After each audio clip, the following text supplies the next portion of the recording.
This leak is industrial scale. It touches every relationship the United States has with other countries around the world. Even as the United States and others try to manage the impact of this, it will be a wound that just keeps, opening up on a recurring basis. The behavior of the United States was also exposed as the cables revealed criminal cover-ups and a systematic policy of using diplomats to spy on foreign governments. Look, everyone has secrets. Some of the activities that nation-states conduct in order to keep their people safe and free need to be secret in order to be successful.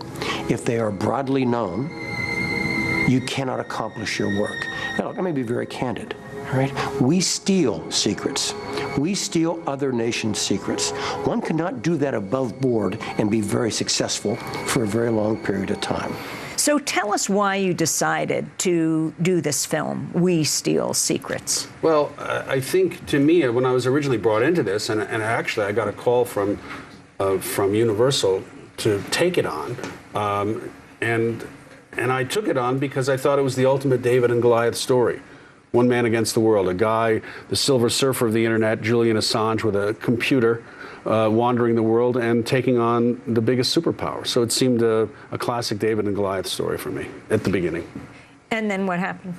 Well, I think part of the interest of the story is, and there are a lot of components of the story. One, I discovered the character Bradley Manning, on whom I focused a lot of attention. I didn't initially think I was going to do that. I find him a tremendously interesting and sympathetic character. And also, I think there's, the film charts a change in Julian Assange. I think at the moment of his greatest fame, I think his rigorous adherence to the truth maybe went changed. Let me put it that way. What do you mean? Well, I mean that the biggest problem I had with Julian Assange came up over the Swedish episode. That is to say, an episode in which questions were raised about his behavior with two women in Sweden. And a lot of people, including me, thought at the time that this was some sort of obvious sort of honey trap, some sort of CIA plot to prevent him from leaking any further documents. And it turns out it's not that. It's, in my view, it's a story about one man and two women. But it's been morphed, I think, by Julian Assange into something bigger than that. And now I think he believes something that I don't think is true. Which is?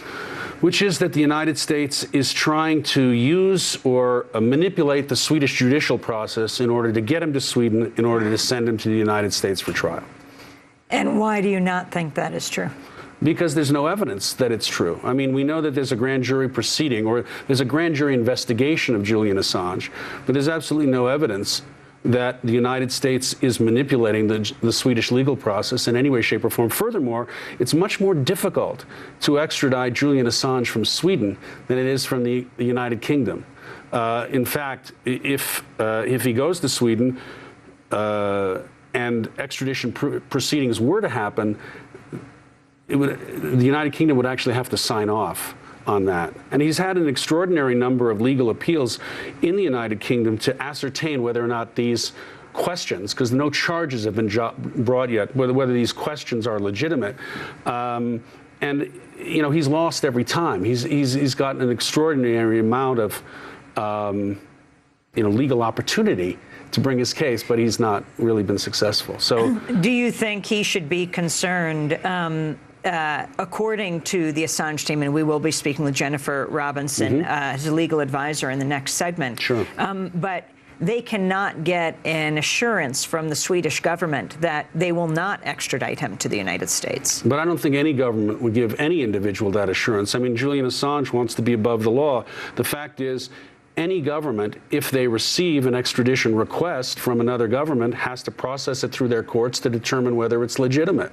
Julian Assange can't expect to be the only person who's not treated according to the rules of law.